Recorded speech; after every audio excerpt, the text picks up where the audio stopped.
What's up guys, XHOUNDISHx here, and today I wanted to talk about all of the Adept Elemental Raid Primaries in Destiny and rate them by weapon class. Firstly, it's worth mentioning that the elemental benefit from burn modifiers is kind of a given, so I'm going to rate the weapons with the burn in mind, but generally I want to talk about the weapon stats, the perks, and the capabilities, and which of the Adept Raid Primaries are most worthwhile in your setup. Of course, this is just my opinion, so be sure to let me know yours in the comments section. First, let's look at the scout rifles. At number 1, it has to be the Vision of Confluence. This is a 37 rate of fire and 48 impact variety of scout rifle from the Vault of Glass, which comes with solar damage. Vision itself has great stats, decent range, very good stability, healthy reload, aim assist, and handling, and it comes with full auto, which makes using it very easy. It's not an insane damage dealing weapon necessarily, and it doesn't have anything that makes it overtly special. It's simply a very solid scout rifle, which doesn't really depend on anything flashy to do its job well. Partly for this reason, I would rate Chaos Dogma up next if we're going to be fair about its unique talents. Chaos Dogma is perhaps in a way the most exotic scout rifle we have in this set of elemental weapons. It features arc damage, and its triple tap and triple double bonuses have the potential to absolutely destroy, and with the right modifiers this kind of becomes the primary black spindle. Small arms and arc burn at the same time are going to make this weapon incredibly powerful, particularly against bosses, but the biggest downside to Chaos Dogma is that when it's not utilizing its perks on bosses or through modifiers, it's just a kind of lackluster 62 impact scout rifle. So not a top tier weapon for general use, but when it has its moment, it really has its moment. We also have the Fangavir Yut from Crota's End. The main reason I have this in third place is that the Vision of Confluence basically does the same thing, but with generally more appealing perks. That's not to say Fangavir Yut is bad though. Just like the Vision of Confluence, it's a fairly plain scout rifle, but it has great stats, is generally a hard worker in the field. The ability to mark targets with the weapon is an interesting one, but is relatively difficult to actually benefit from. I would say though that for arc burns without small arms, Fang is probably going to be the better arc scout rifle over Chaos Dogma, although you may want to switch to Chaos Dogma when it comes to bosses. Finally, we have Doom of Kelchis, the Void scout rifle from Kingsfall. This one definitely loses out to Vision of Confluence more than anything because they are essentially trying to do the same thing, yet Vision of Confluence does it better. Vision has more stability, which is important since they both fire in full auto, but also has better reload, aim assist, and magazine size. Doom doesn't feel particularly bad to use. It also has void damage, which will make it more appealing when that burn is active. It just simply isn't as good for most activities as something like the Vision or the Fangavir Yut. Up next, let's do the hand cannons, and the first one is easy. Fatebringer from the Vault of Glass. It comes with arc damage, features that godly Firefly Outlaw combination, but also has explosive rounds, which is really good in PvE for increasing your damage at any kind of distance. Inside of arc burn activities, obviously this is going to perform really well, but in PvE content in general, the perk set and the stats versus other raid hand cannons simply make this the best hand cannon for Destiny PvE all around. And there isn't much more that I can say.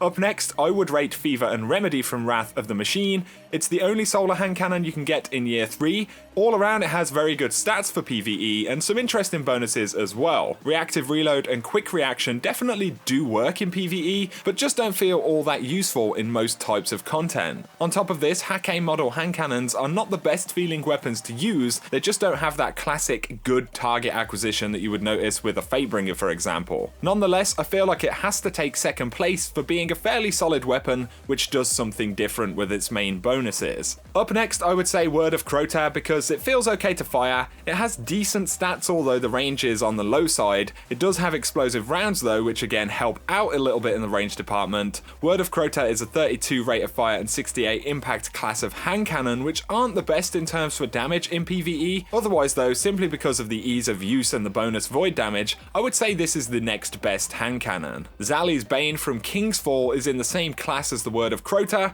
but suffers from considerably less range, and it also doesn't feature explosive rounds to compensate. Its middle tree bonuses aren't great, and the life leech bonus, which is fixed on the weapon, simply won't help you very often at all. All around, if you had to delete one hand cannon, I would say this is the one, especially seeing as you have a void alternative in the word of Crota. Up next we have the pulse rifles, and I believe Smite of Moraine comes up first here. This is a solar pulse rifle from Kingsfall. It's in the 66 rate of fire and 14 impact class, which is undoubtedly the best for PvE simply because it hits fairly hard and it has a good balance of rate of fire and impact. The standout thing to me about Smite of Moraine is how much it staggers tanky targets, but also how effectively it can deal with crowds of adds simply because of Firefly. It also features Cocoon, which is a fairly good bonus in the raid, the main downside being the handling, which some people simply won't like. It really kicks like a mule, but it does fantastic damage. In a pretty similar spot is the Steel Medulla. This comes with significantly more stability, improved reload, and certainly feels nice to use in terms of handling.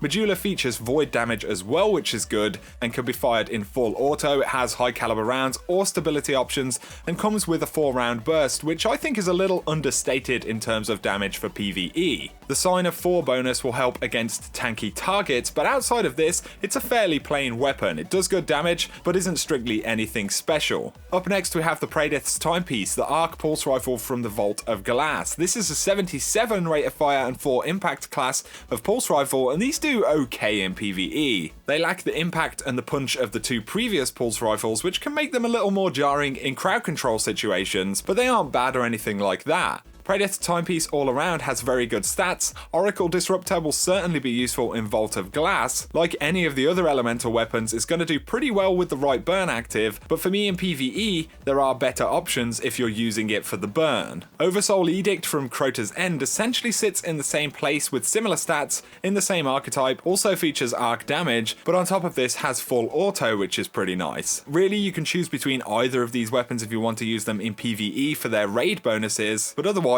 they are more or less in the same place. They kill things, but both Smite of Moraine and Steel Medulla are preferable for PvE because of the damage and the perk sets. Finally, we have the auto rifles. Up first, we have Genesis Chain, and I believe this is the best raid auto in the game. It comes with solar damage, which is nice, features all around very good stats in every department. It may look like it's lacking stability, but it actually handles really well in game. Focused Firefly is an interesting perk and is capable of some crowd control, although it will benefit more from solar burn since the impact class is lower on ARs. You know, Firefly isn't as effective as, say, on a hand cannon or a scout rifle. Nonetheless though, it's a good balance of rate of fire and damage, and really this is like a Suros Regime-esque auto rifle, but perhaps with more focused PvE bonuses. Abyss Defiant for me is pretty much the next best thing, purely because of the base stats. It has good range, great stability, reload, aim assist, and equip speed. The stats are actually pretty damn good on this auto rifle. It also has the choice between hip fire and focused fire, which is good if you want to avoid focused fire. It does bonus damage to Hive Mages, but otherwise its perks are nothing special.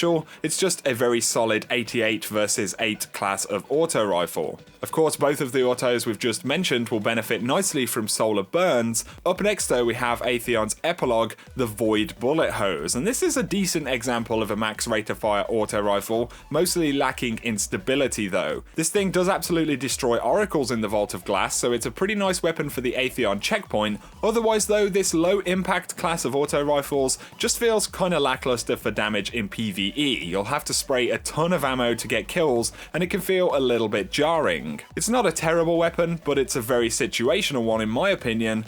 Finally though, we have the Anguish of Dristan. This is a 77 rate of fire auto, just like Genesis Chain, but honestly, there is so much stacked against this weapon. The recoil pattern on the weapon is just bizarre, to be honest. It feels really awkward to use in a lot of situations. It does have crowd control, which is a good bonus, and it has some decent middle tree bonuses, but on top of the awkward handling, it's an arc auto rifle, and we have things like Zalo Supercell, even Necrochasm, as well as other archetypes, you know, Fatebringer, Chaos Dogma, which also have arc damage, and when you consider how Anguish of Dristan performs in general, it remains pretty much equally less attractive when the burn is a deciding factor, because you're probably going to use other weapons. Honestly, if you are looking for weapons not to keep, then this is probably one of them. That's not to say that you can't use a weapon simply because you enjoy it or you think it's cool. Any of the weapons in this list will absolutely kill stuff, and they can be used well if you're a good player. We simply have to be critical if we're going to decide what the best best weapons are. Anyway, those are my thoughts on all of the new Adept weapons, guys. Let me know which are your favourites in the comments section below. If you have enjoyed the video, a like as always is appreciated, and if you're new to the channel, feel free to hit subscribe if you want to see more Destiny content. But for now, thanks a lot for watching, and you guys have an awesome day.